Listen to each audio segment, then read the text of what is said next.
Over and above the issue as to the textual basis linking Achrit Hayamim to the Messianic era, there is also the issue of the content that Yaakov intended to convey to his 12 sons. And we have here two options, a what option and a when option.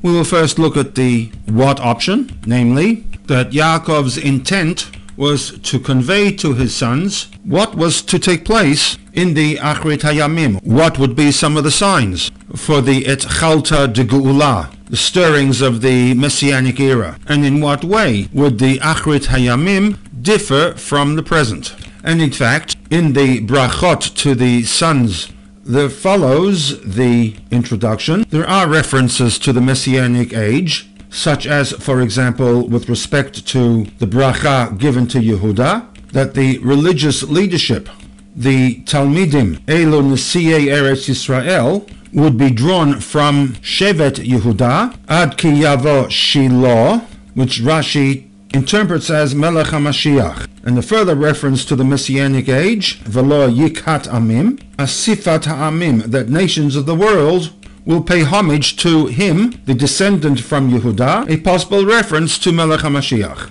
With respect to the what aspect of Yemot HaMashiach, the Rambam, in his final perek to Sefer Yad HaChazakah, lists a number of points regarding the Yemot HaMashiach. Perek Beit begins with details regarding the arrival of Eliyahu HaNavi, the war between Gog and Magog, the timing of these events, and then he goes on to write that one must keep in mind that all of these details are basically mere speculation. One has no way of validating the events nor their sequence, because all of these details are based upon interpretations of texts. Each generation over the centuries have read the texts from the perspective of the context in which they live. And therefore he writes that invariably this has resulted in a multiplicity of opinions, very often in conflict with each other. In the words of the Rambam, Lefichach yesh lahem machloket beidehem. He then goes on to write that despite the present-day hubris and what I would consider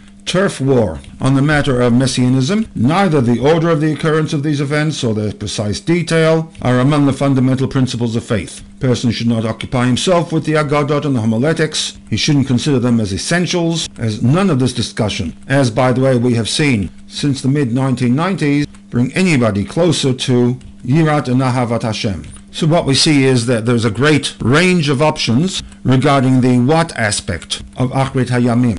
The other option to Achrit Hayamim is the when option. In other words, Yaakov intended to pinpoint the time frame of the Messianic era. The Rambam, based upon the Gemara, has harsh words for those who try to determine the appointed time for Mashiach's coming.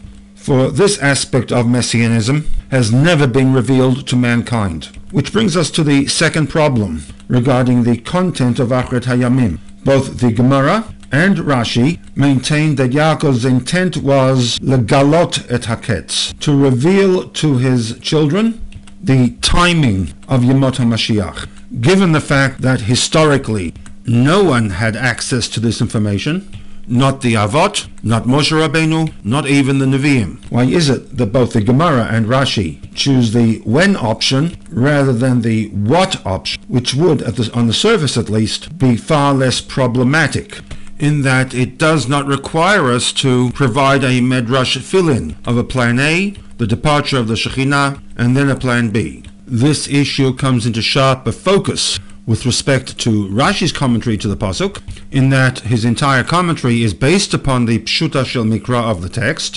One can ask, what evidence is there from within the text that Yaakov's intent was to pinpoint the timing of the Yemot HaMashiach rather than a less problematic option, the events that were to take place in the Achrit Hayamim?